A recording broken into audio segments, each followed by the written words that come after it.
I have never declined paying the highway tax, because I am as desirous of being a good neighbour as I am of being a bad subject. And as for supporting schools, I am doing my part to educate my fellow countrymen now. It is for no particular item in the tax bill that I refuse to pay it. I simply wish to refuse allegiance to the state, to withdraw and stand aloof from it effectually. I do not care to trace the course of my dollar, if I could, till it buys a man or a musket to shoot one with. The dollar is innocent, but I am concerned to trace the effects of my allegiance. In fact, I quietly declare war with the state, after my fashion, though I will still make use and get what advantages of her I can, as is usual in such cases. If others pay the tax which is demanded of me, from a sympathy with the state, they do but what they have already done in their own case, or rather they abet injustice to a greater extent than the state requires. If they pay the tax from a mistaken interest in the individual taxed, to save his property or prevent his going to jail, it is because they have not considered wisely how far they let their private feelings interfere with the public good. This, then, is my position at present. But one cannot be too much on his guard in such a case, lest his actions be biased by obstinacy or an undue regard for the opinions of men. Let him see that he does only what belongs to himself and to the hour. I think sometimes, why this people mean well. They are only ignorant. They would do better if they knew how. Why give your neighbours this pain to treat you as they are not inclined to? But I think, again, this is no reason why I should do as they do, or permit others to suffer much greater pain of a different kind. Again, I sometimes say to myself, when many millions of men, without heat, without ill will, without personal feelings of any kind, demand of you a few shillings only, without the possibility, such is their constitution, of retracting or altering their present demand, and without the possibility on your side of appeal to any other millions, why expose yourself to this overwhelming brute force? You do not resist cold and hunger, the winds and the waves, thus obstinately. You quietly submit to 1,000 similar necessities. You do not put your head in the fire. But just in proportion as I regard this as not wholly a brute force, but partly a human force, and consider that I have relations to those millions as to so many millions of men, and not of mere brute or inanimate things, I see that appeal is possible, first and instantaneously, from them to the maker of them, and secondly, from them to themselves. But if I put my head deliberately into the fire, there is no appeal to fire or to the maker of fire, and I have only myself to blame. If I could convince myself that I have any right to be satisfied with men as they are, and to treat them accordingly, and not according in some respects to my requisitions and expectations of what they and I ought to be, then, like a good Mussulman and fatalist, I should endeavour to be satisfied with things as they are, and say it is the will of God. And, above all, there is this difference between resisting this and a purely brute or natural force, that I can resist this with some effect.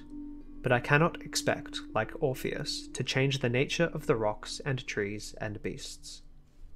I do not wish to quarrel with any man or nation. I do not wish to split hairs, to make fine distinctions, or to set myself up as better than my neighbours. I seek rather, I may say, even an excuse for conforming to the laws of the land. I am but too ready to conform to them. Indeed, I have reason to suspect myself on this head, and each year, as the tax-gatherer comes round, I find myself disposed to review the acts and position of the general and state governments, and the spirit of the people to discover a pretext for conformity. We must affect our country as our parents, and if at any time we alienate, out love of industry from doing it honour, we must respect effects and teach the soul, matter of conscience and religion, and not desire of rule or benefit. I believe that the state will soon be able to take all my work of this sort out of my hands, and then I shall be no better patriot than my fellow countrymen. Seen from a lower point of view, the Constitution, with all its faults, is very good.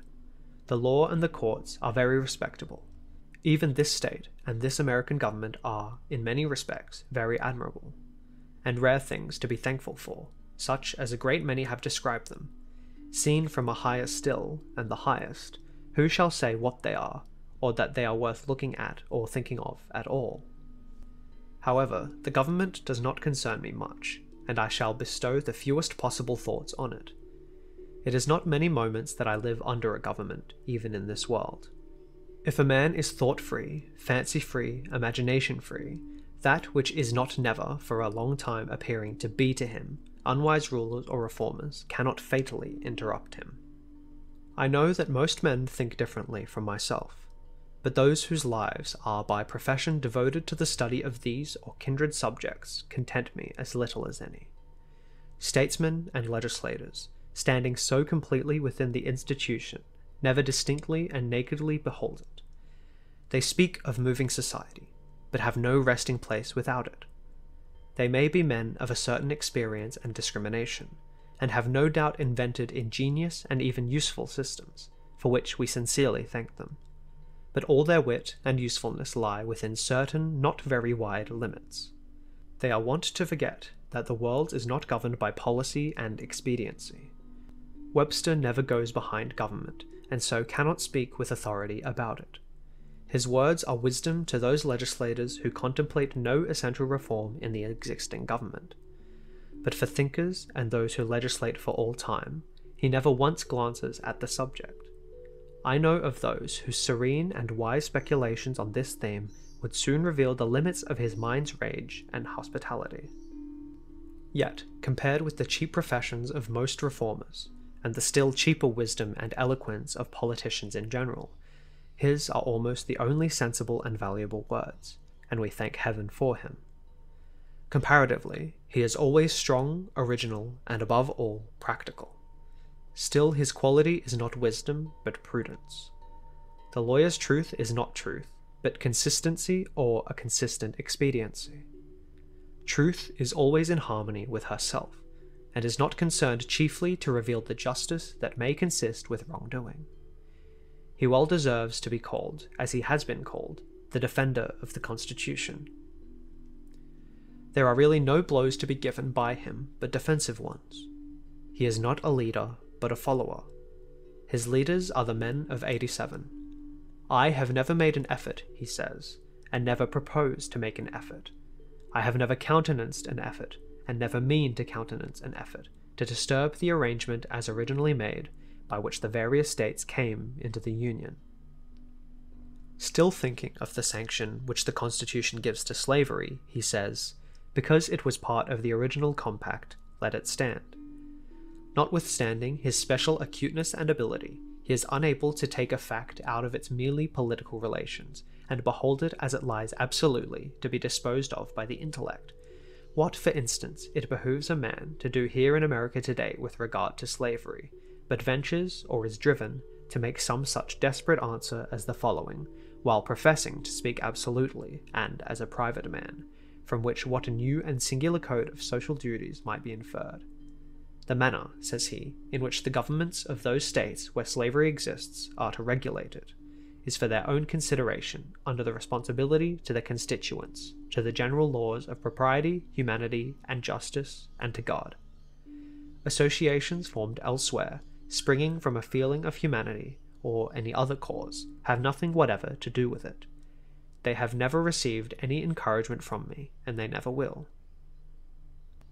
They who know of no purer sources of truth, who have traced up its stream no higher, stand, and wisely stand, by the Bible and the Constitution, and drink at it there with reverence and humanity. But they who behold where it comes trickling into this lake or that pool, gird up their loins once more, and continue their pilgrimage toward its fountainhead.